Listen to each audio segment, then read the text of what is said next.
for hanging out here on TV 18. We are with Frank Pilkington, author of What's in a Name at Winter Park and Mary Jane, talking about his history and stuff and all this kinds of things.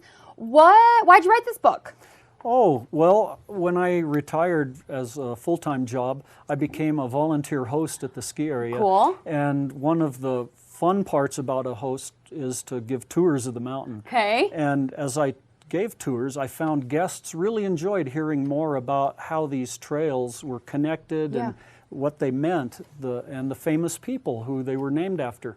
So I decided I was going to put a little catalog together just for the hosts. Okay. And in the process of doing that, I realized this job is bigger than I thought, because there's a lot of runs at the ski area. And it actually, well, so it took me about 2.5 years to put it all together and get it ready to publish. Yeah. And at that point, I learned that, gee, getting it published is just as hard as Writing getting it written. That's right.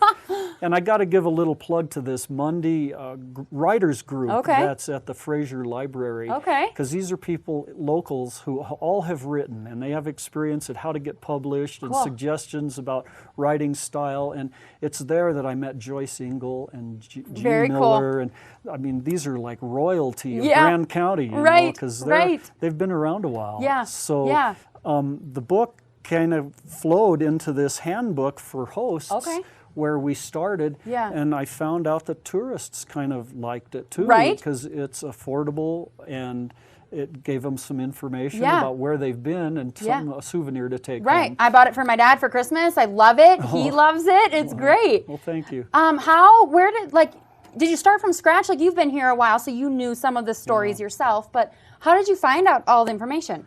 Oh gosh, well, you know, there's historic marker signs on the original trails of Winter Park, and I started there, but I was particularly interested in Mary Jane because that's where I like to ski.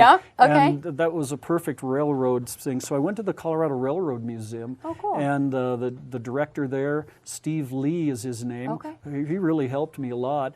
I really completed the Mary Jane side before I finished the rest of it. And then I had to read about Alice in Wonderland a little bit. That wasn't as much fun.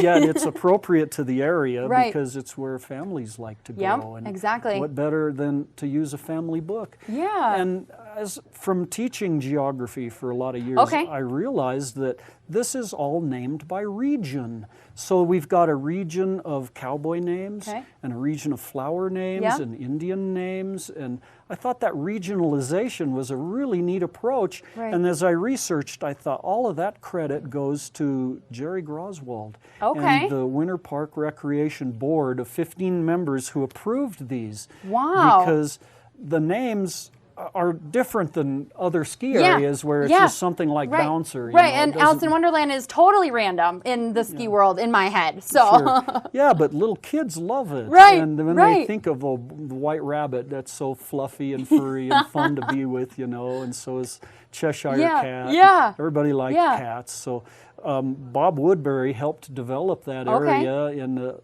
early 60s, and Bob was very instrumental in naming those. So it was kind of a neat connection between the Ski Patrol, who has names for everything too, and they would submit their names to the Board of Recreation, and they were pretty, well, they always got the names they wanted.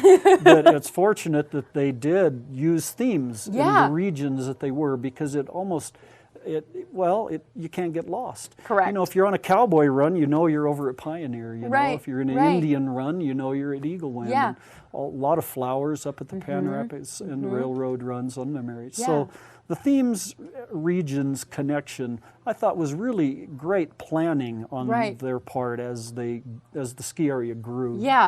Okay, we're going to take another quick break, but we're going to come back and talk about what you like to ski and your favorite story. So Frank Pilkington's here with us on TV 18. We're going to take a quick break, grab another cup of coffee. We will be back.